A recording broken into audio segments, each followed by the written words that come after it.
Kevin Haugen.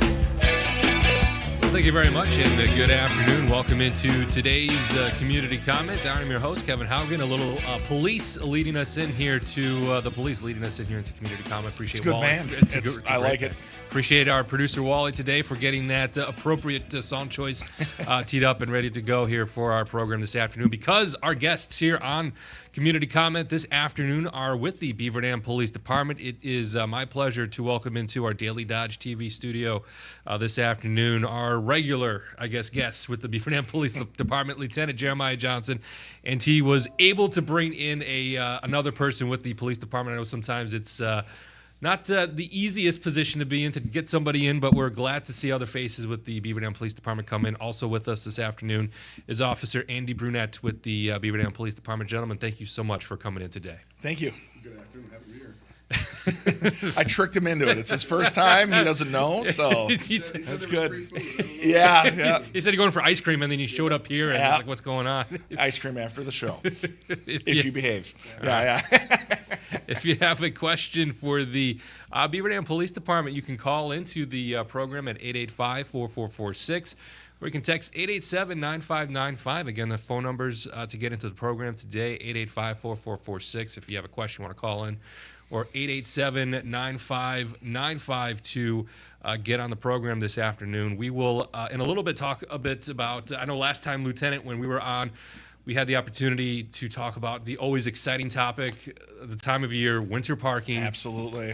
So we'll talk about that in a couple of moments here, dive a little bit more into that. We had a short amount of time last time, so we want to make sure we dive into that a little bit again and share that information with our audience here this afternoon. We'll talk about a Fall Fest recap. That was last weekend. Seeing the pictures from that event looked like it was a fun time for all who attended. And a huge turnout and on top of that, huge too. Thousands of people, from what I was seeing and reading, showed up, which was awesome to see out at that event that has just been growing every year since that has been started. But as I like to do when we have first-time guests come into our studio today, I like to point the questions right at them right from the get-go.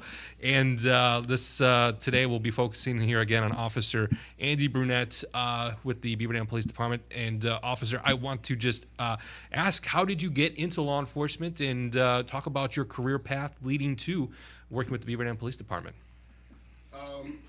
Well, I entered law enforcement a little bit later in life, more of a second career. I had a full career prior to this, working on heavy trucks and equipment in the Milwaukee area. That company sold. At the time, I was operations manager. They took me out to lunch and let me go and gave me a severance. And I was like, well, boy, what do I do now? My wife, who was a nurse at the time, she took a job in the Fond du Lac County Jail right at the same time they transitioned away from the county health nurses to a contracted nursing service. And after a few months there, I applied to be a correctional officer in the Fond du Lac County Jail, and I got hired. It was a great time. I really enjoyed it. It fulfilled for me the person-to-person interaction that I missed from dealing with my customers all the time, working on trucks. Now I had about 250 to 300 customers that were there all the time. They probably got irritated with listening to me talk all the time.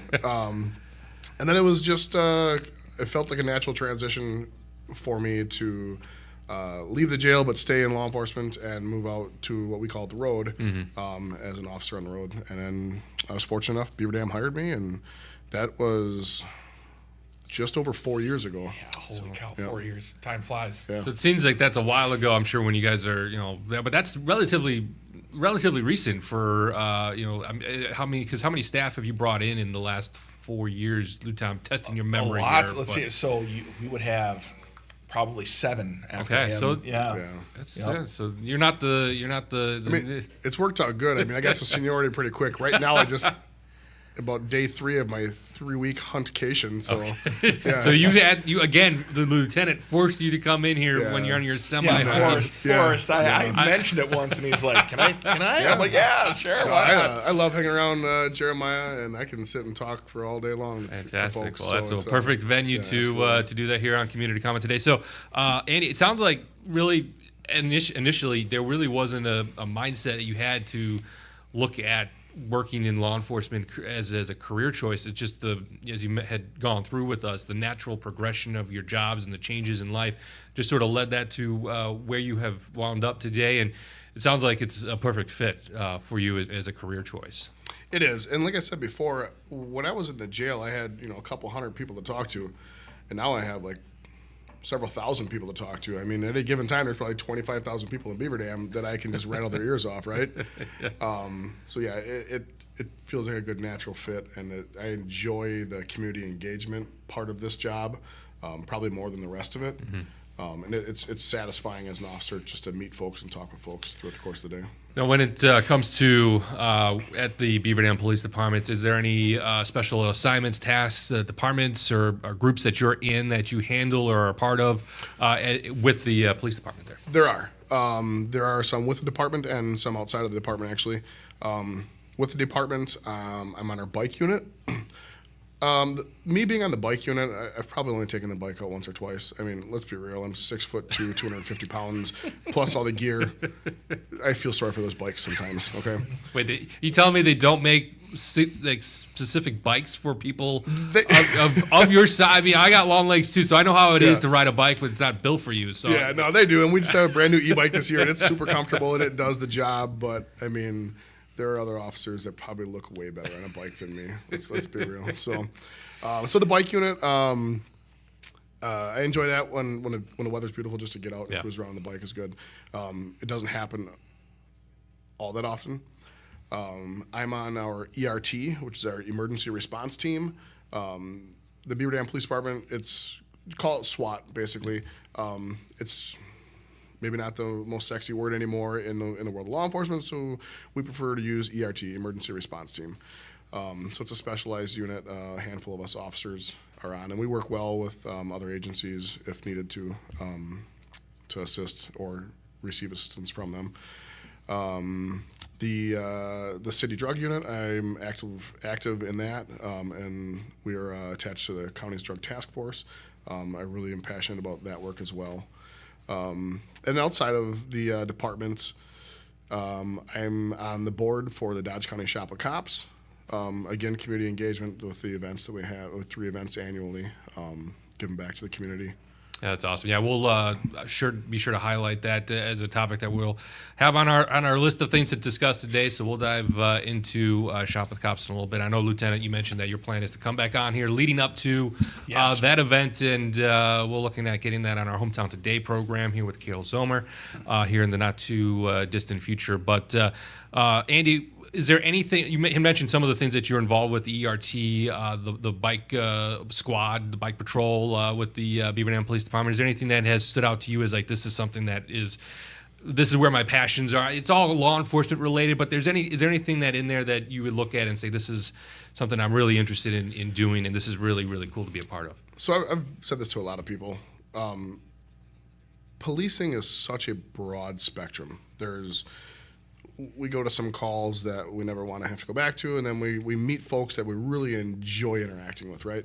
So you got to be a type A individual person to do this job.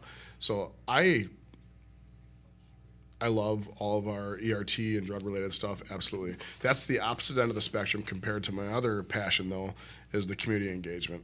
I've been pretty fortunate this year through folks in the community who donated some pretty large chunks of money and taken me shopping to Fleet Farm. I gave away like $800 worth of fishing poles and tackle boxes this year just to kids out in the community that isn't associated with any type of name to the department or to any, it's not part of the Shop of Cops. It's just me doing what I do because I love seeing kids in the outdoors. Hunting and fishing, that's how I grew up in the outdoors. I'm passionate about it. So when I see kids outside on a beautiful day, even on a crummy day, and they're below the dam and they're catching fish, like that pulls at my heartstrings because they're not sitting inside just stuck to a television or looking at their phone. They're trying to catch a fish. They're getting their hands dirty. They're playing in the mud. If I can find someone, if they have a broken fishing pole, if they have a brand new fishing pole, maybe they need a second one, right? Same thing, like just the month of October, I was like hounding up these candy deals at Fleet Farm when the stuff was on sale. I gave away probably 4 or 5 plastic orange pumpkin buckets of candy. I just keep it on my passenger seat. And now I see kids outside, like, hey, man, that's a kudos to you. Keep playing outside. Be safe about it. Have some candy. Funny thing about that, like 2 years ago, someone actually called the cops on me for doing that. Mind you. I was just about to. I was just. And don't take candy from a stranger is always the Absolutely don't take candy from a stranger, right? Don't get in the van if they want to show you a puppy. None of that stuff, right? Yes, exactly. Correct. I'm in a fully marked black and white unit, right? It says police down the side, longer than my arm span. I'm wearing this exact uniform. Patch, gun, vest, everything. Radio. Badge. Yes, badge, the important part, right? And I'm over by St. Stephen's. There's a bunch of kids by the playground. I'm like, yeah, just pull up and blip the air horn. I'm like, hey, you guys need some candy, right? Yeah. And hey, why not fill everyone else's kids full of sugar and then send them home to their parents? I don't have to deal with it, right? I'm a father, Maybe that's too. really why they called the cops. Right. It might be.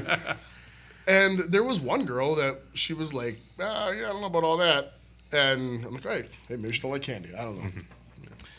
5 minutes go by and dispatch comes across and they dispatch it to one of my partners. It was just happened to be his area.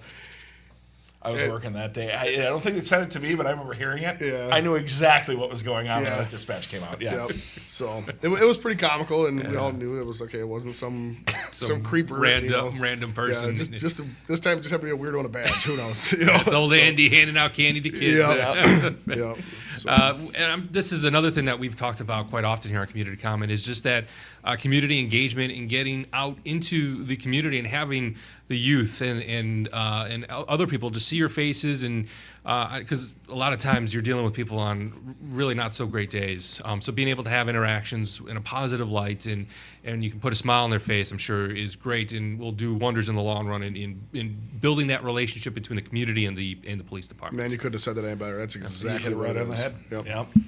And we are with the Beaver Dam Police Department here on Community Comments. Again, our guests on the program this afternoon, Lieutenant Jeremiah Johnson, Officer Andy Brunette, again with the Beaver Dam Police Department. The phone numbers to get into the program today, 885-4446, or you can text 887-9595. I'd mentioned it a couple minutes ago that we were going to do some recaps here from our last, our last show, Winter Parking. We will do that one in just a moment. I'd rather talk about Fall Fest since that was just last weekend, right in the rearview mirror. An exciting time. But how was that event in terms of law enforcement and what you guys had to do and be involved with this past weekend? We had a busy weekend because not only did we have Fall Fest on Saturday, we had trick or treating on Sunday as well. That's so right. I personally was more involved in the trick or treating stuff. Andy was there a lot for the Fall Fest stuff.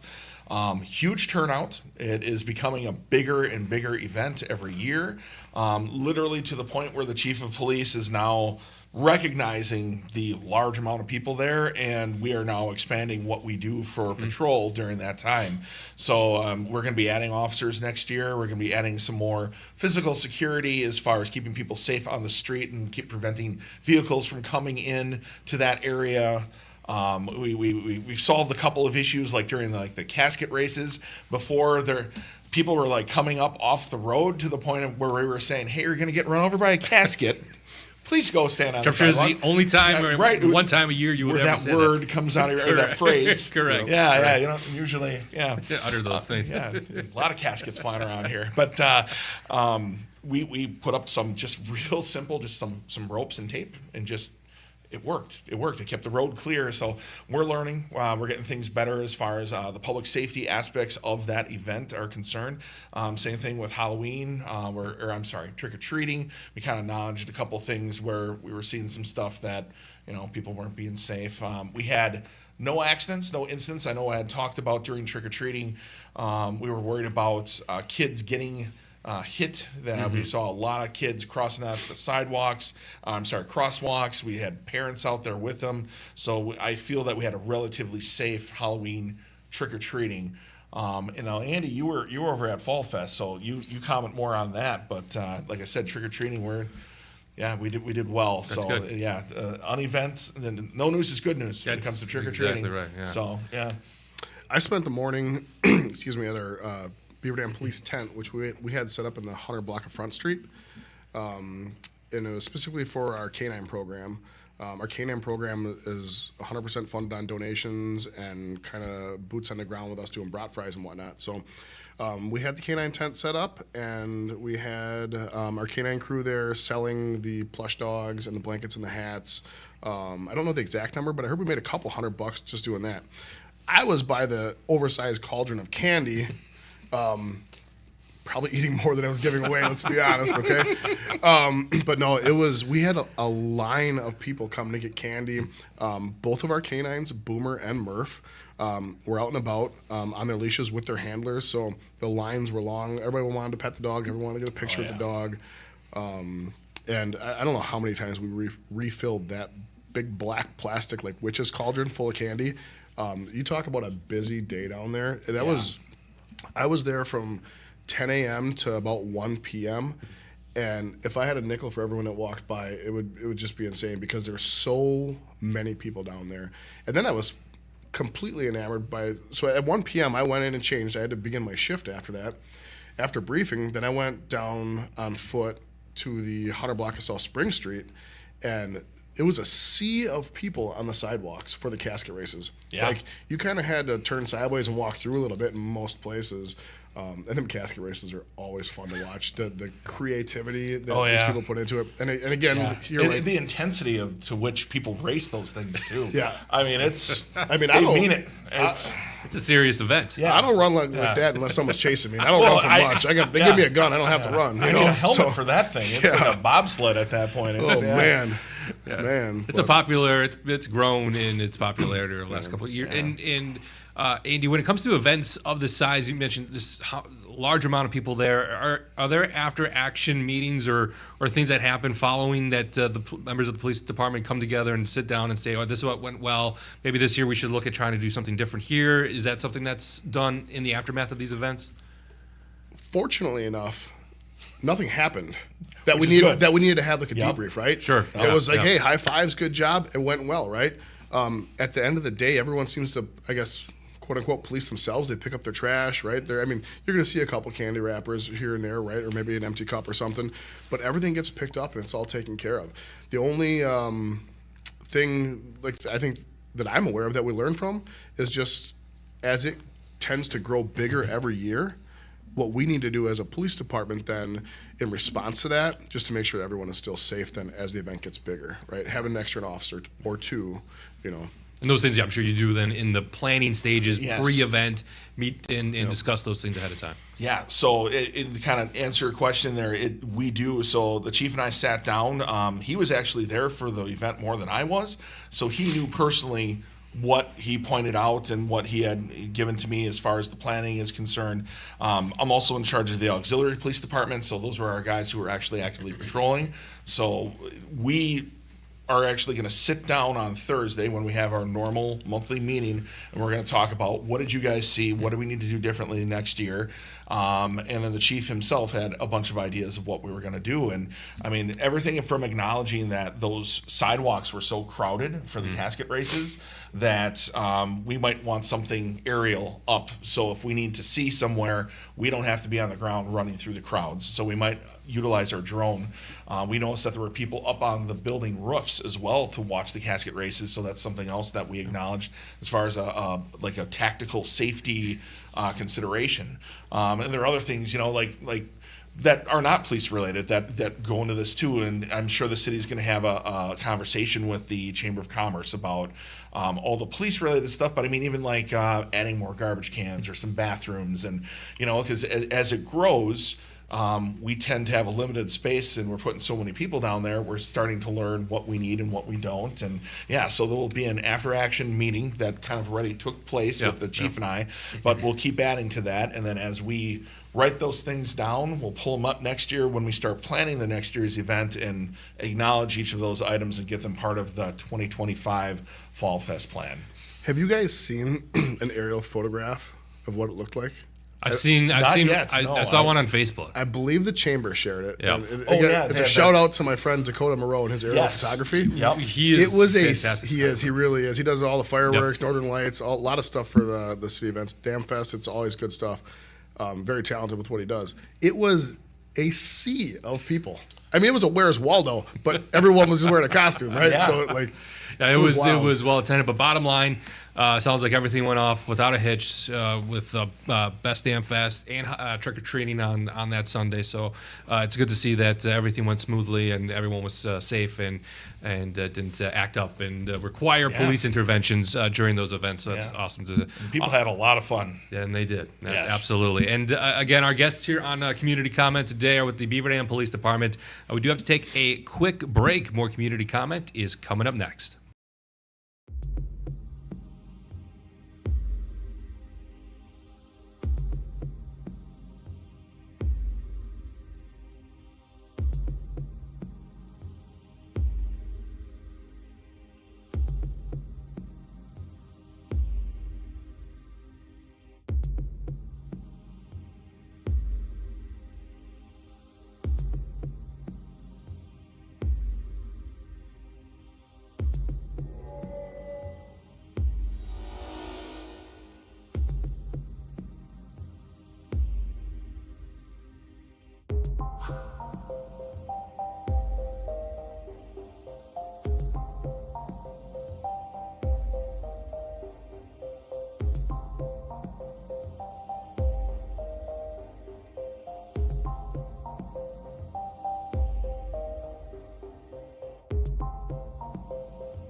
Here's your host, Kevin Haugen.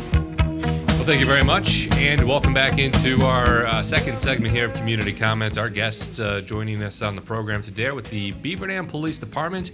Again, here joining us in our Daily Dodge TV studio are Lieutenant Jeremiah Johnson and Officer Andy Brunette. Sharing the first segment talked about the past weekend fall downtown fest, and the Halloween trick or treating. Everything went smoothly with those events, which is glad to see. But if you have a question for our guests here on Community Comment today, again, want to highlight the phone numbers to get into the program this afternoon. The number to call in is 885-4446, or you can text 887-9595 if you want to ask a question of our guests here in our second segment of Community Comment. And leading off the second segment, let's dive right into the exciting topic that is winter parking. Yes. Yes. We dived a little bit into that in the last time you were on, Lieutenant, 2 weeks ago, due to some scheduling conflicts. So it's not too long ago that we had this conversation, but it's now closer than it was 2 weeks ago to when this is going into effect. So theoretically, November 1st, the mayor could right now, today, put winter parking in effect. They have not made that announcement, but get your parking passes if you plan on parking out on the street. So just so if you're new to Beaver Dam and you're listening, just remember between November 1st and April 1st, please do not park out on the streets overnight between the hours of 2 a.m. and 6 a.m. That's when we're cleaning the streets with the snow plows, making sure that people can drive safely for the whole day. You'll get a ticket if you do. because of the winter parking ordinance and just our ways of keeping the streets clean and safe to drive on. So if you don't have, for example, extra space in your driveway or garage, and you've got multiple people that need to park out on the street on a regular basis, you can apply for a winter parking pass at the Beaver Dam Police Department. You can go down there right now. We also have the applications on our website, so you can print it off, fill it up, and then drop it off at the Beaver Dam Police Department. It's $25 for a pass, and that allows you to park on the street overnight. With the one requirement that if it does snow, you're responsible for clearing the snow off your vehicle and the snow off the road where you parked, the little area before and after. Like if a plow drives around you and goes back to the curb, you're responsible for those two little triangles that's going to leave behind, make sure that the road is clean. So you got to do that within 24 hours, and that's it for a winter parking pass. But yeah, pretty much the same rules as last year. There is one little change. There are some people that have gotten winter parking passes to park in public parking lots. They have changed the rules with that with the city. So it's not just a winter parking pass in certain parking lots. You have to get a year-round pass. And the year-round pass is $120. We can explain all those rules in detail with you if you want to give us a call or stop by. But basically, if you park on the street, it's $25. If you're parking in the parking lot, it's $120. But you get to park there the entire year, not just the winter parking periods. Correct. Yeah, and that and another thing too, and we highlighted last time, was making sure that those stickers that you get when you get are put in the right place and they're visible for law enforcement, that they know that the individual, the car owner, is in fact following the law and has a pass for that vehicle. Yes, please put your winter parking sticker in the lower left-hand corner of your bumper, so behind the driver. And so as we drive down the road and we see cars and we see those winter parking passes, we know right away it's quick, efficient. We can get to the whole city and make sure the whole city's, we're getting our job done by making sure and enforcing winter parking.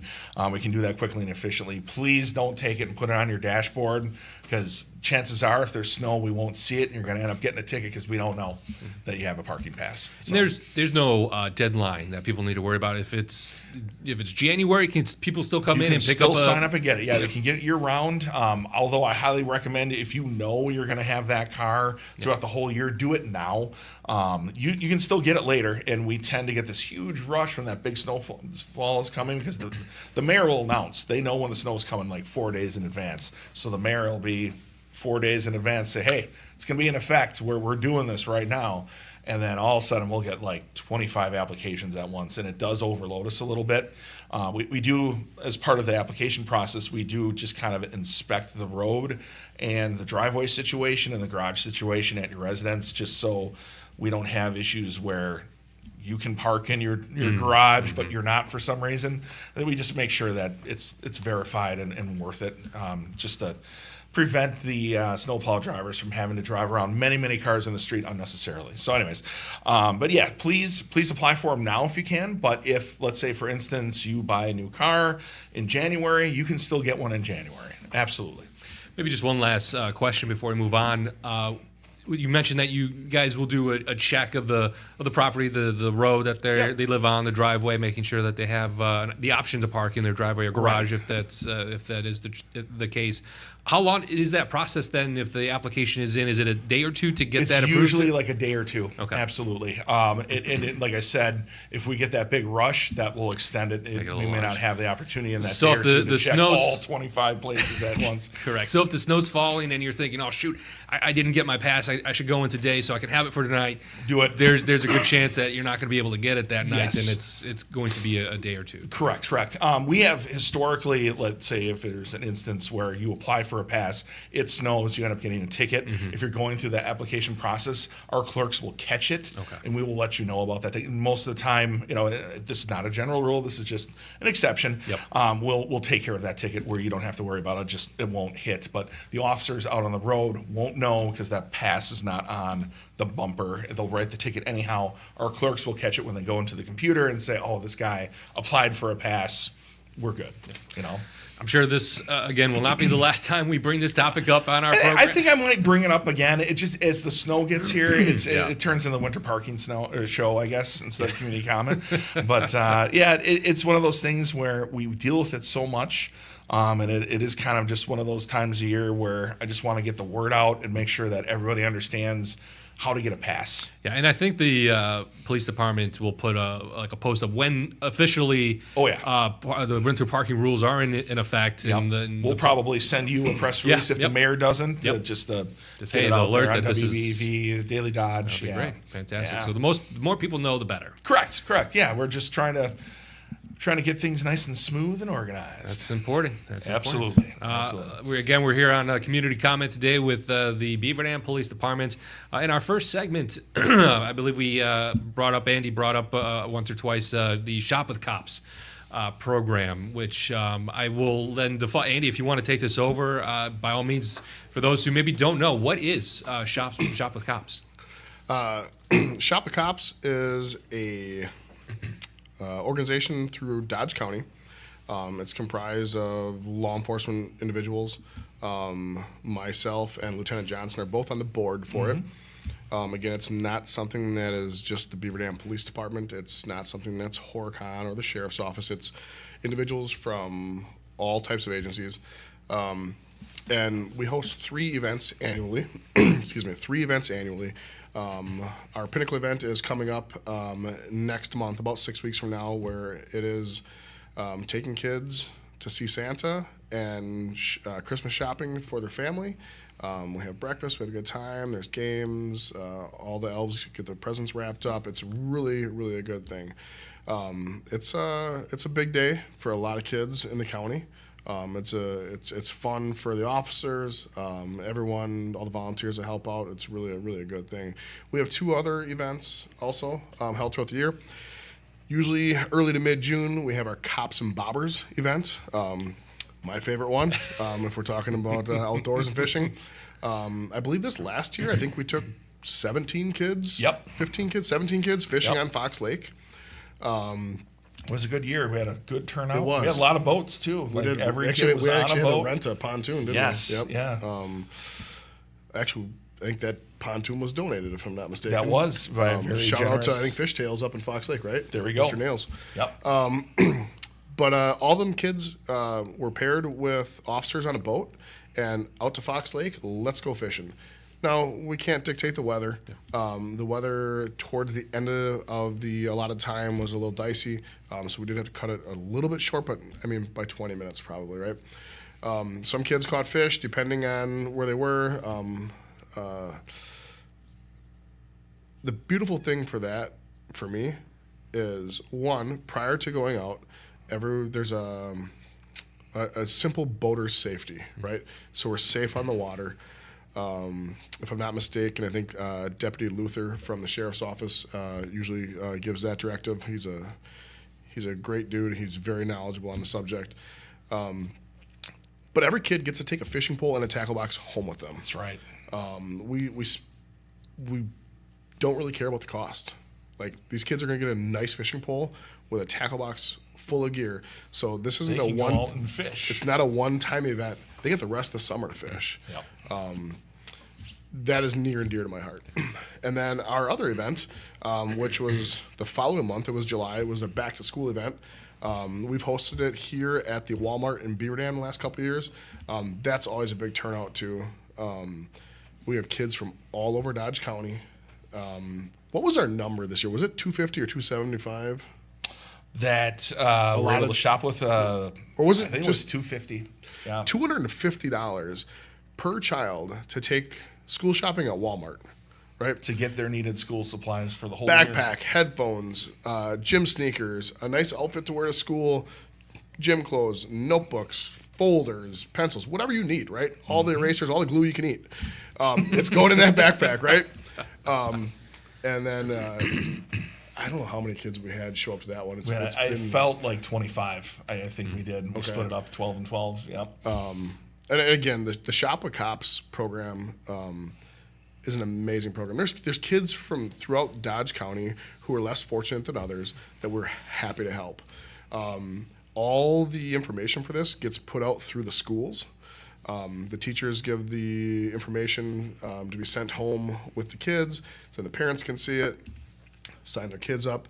It's nice that we ask them a little paragraph of why they feel that their child could benefit from it. It's nice to read those when we have our meetings. Yeah. It helps us in deciding factors. We would love to take 100 kids for every event. There's not enough money to do that. Yeah. So we do kind of have to look through it and say, oh, you know what, this particular child, he just did the Cops and Bobbers one, so it might not be the one going to the back to school event because there's other children that haven't done it before, right? And that can become difficult too when you have a family of 4 or 5 kids and they're coming into the age where the fishing one is really good for them, but then maybe they have younger siblings so then you kind of split it up a little bit. That it really makes it tough sometimes. Yeah. It's nice having the schools as a resource because the teachers know the kids, they know the families, and they can recognize, in just a minute to address this, it's not necessarily just the financial need with some of the youth. Sometimes it's a growing up, becoming a young adult kind of need where they could use a positive interaction with law enforcement or a public servant. Sometimes they need something to get them out of the house and doing something productive like fishing. Sometimes it's, sometimes they need a good Christmas, and it's not necessarily the finances. It's more of the interacting with people, the social need, like I said, the growing up and becoming a mature young adult sort of interaction. So that's what's great, having the teachers who know that, and they recognize those needs because they're with those kids every day. They're with those families. They know what's going on, and they can point it out to us through the application process that this would be a good candidate. Yes. So we appreciate that. Some of these kids are forced to grow up way faster than they should really have to, right? True. And that's putting it lightly. Yeah, and go ahead. Our Dodge County Shop of Cops is all donation funded.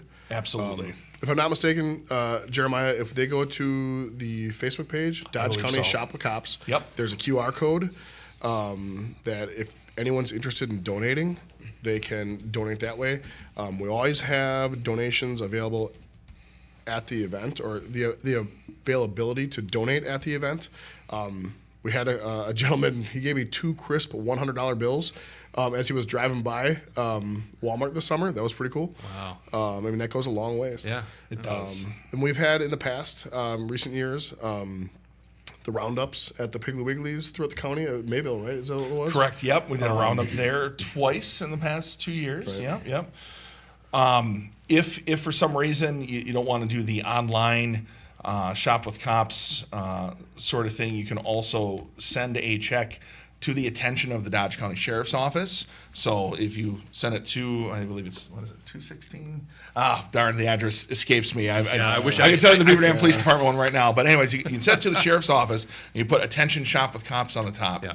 And then we'll take that donation. They are all tax deductible as well. Depending on how you do your finances, we can get you a receipt for that. And we're doing our donation drive right now, a month before Christmas here, to kind of plan ourselves out for 2024 and 2025. Is the goal each year, when it comes to all these 3 events, or maybe if we want to just focus on Shop with Cops here coming up, since that's the one that's right around the corner, is the goal to have 15 to 20, 25 kids involved with that? Or what's So we try to take as many as we can. And I believe, my goal would be to do 50 again. Since COVID, our numbers crashed. Yeah. It affected not only the kids, but the law enforcement officers that were able or willing to help us out. So our goal is to send 50 to Fleet Farm. 25 to Fleet Farm and 25 to Walmart this year, if not more. And I want to say, did we have 55? We were north of 50 last year for the Christmas event. Yeah. So we're finally kind of back to where we were. I remember years when I first started, we were taking about 75. So we will take as many as we can handle. I'm not necessarily concerned about the finances. I got to get officers in to help us out to take these kids, because a lot of the kids are doubling up with officers. So we're getting back to the numbers we used to. So we will take, like I said, if we can help the kids, If we recognize the need, whether that be a financial or otherwise, we'll take those kids. So, and other police departments throughout the county come in and are part of this part of this event. Even the small departments like Iron Ridge, Hustisford, and the opposite corner. And then we got Beaver Dam, the sheriff's office, and not just the road deputies, but our jail deputies as well. We also have our Wisconsin Department of Corrections officers who are working up at the walls, Dodge Correctional, and Probation and parole too. Probation and parole officers are coming up. And we have people from our judicial side as well. We'll occasionally see a circuit court judge help out, district attorney's office, victim witness individuals. They come and they help out, and it's fantastic to see them all there. So I wish you could see what the Christmas event looks like. I mean, Santa is there with a fireplace behind him. Every kid is getting their picture taken with Santa. And their officer as well. As a group thing. There's more cookies than you can shake a stick at. There's Christmas music playing. There's bingo going on with Christmas bingo. The spread of food is second to none. It was at Pizza Ranch. Yeah, we had Pizza Ranch last year. We had Marco's the year before. So kids have their choice of having lunch pizza, or they can have pancakes, French toast, eggs, hash browns. It's a good meal. It's hard to beat it. It really is an amazing event. Yeah, and it's as you mentioned, it really is centered around donation. It's a donation-driven event, and that does that really set how much you are able to then give to the child to be able to spend that. Without those donations, it would seriously limit our capability to send them home with what they need, and I hate to say it, we're keeping up with inflation a little bit here.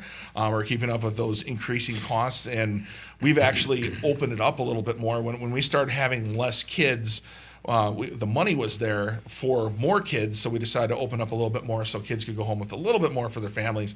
The Shop with Cops experience, and I should mention this, I don't know if we hit on this, is not necessarily for the kids to have Christmas presents for themselves. It's for their family. So it's great that they get the gift of giving and kind of understanding that it's not necessarily about themselves, and they still have a good time, they still enjoy it and that good experience, but they have the opportunity then to give their family part of a good Christmas as well too. It's a good life lesson to learn. A little bit of joy. Around the holidays. A little bit of joy seeing that stuff under the Christmas tree. When we're taking these kids around Walmart and Fleet Farm, I mean, we're not in the toy aisle unless we're buying something maybe for a sibling.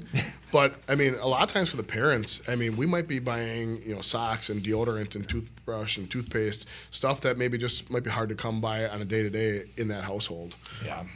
And that's the other thing too. Not only do we do the main Shop with Cops events where we're shopping, we try to adopt a couple families as well around Christmas time, and that varies. We try to get, like last year, I think we had a family in Beaver Dam with 2 or 3 kids, and then we had another family in Teresa with 1 kid. Years before, I remember there were 5 kids in a family in Juneau.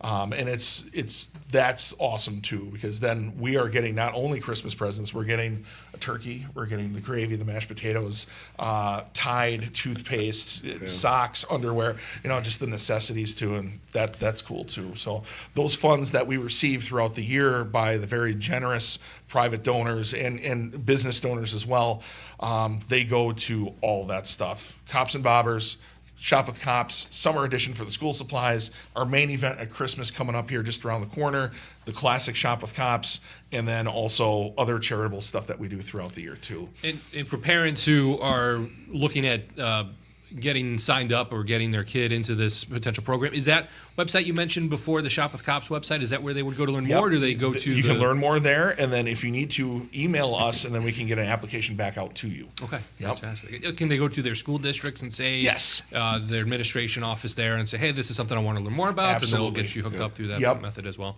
Absolutely. Fantastic. And we are quickly running out of time here on Community Comment. We only have just a minute or two left here on our program today.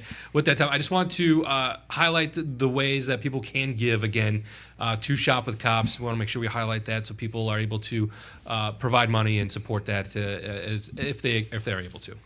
Absolutely. So number one thing you can do is you can contact any of the law enforcement agencies out there, the Dodge County Sheriff's Office, Beaver Dam Police Department. I'll speak for them because I know that we're good there with the people that we have on the board. You can also contact your local, if you're from Iron Ridge, if you're from Hustisford, Horicon, Mayville as well. We will take those there and get them to the right people. You can send a check made out to Dodge County Shop with Cops to the Dodge County Sheriff's Office. Make sure you put a little attention on there for Shop with Cops, and we'll take it there. And between our secretary and me as the treasurer, we'll make sure we'll get you a tax exempt receipt for you, or not tax exempt, but a 501c organization. It's tax free, tax deductible. There it is. There we go. Words. I am not working. I'm not for a the tax. IRS. We're not tax guys. Yeah, so no, don't not come an for accountant. No, We were good with numbers, but all right.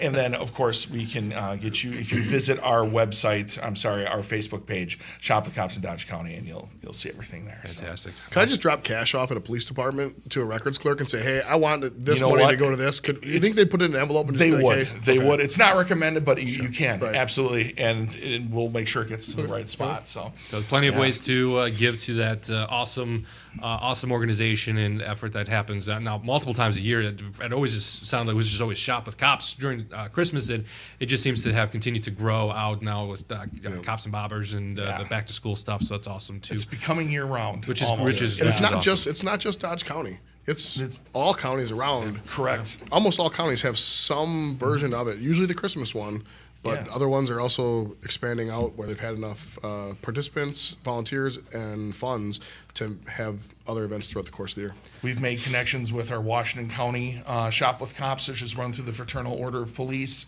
out of West Bend.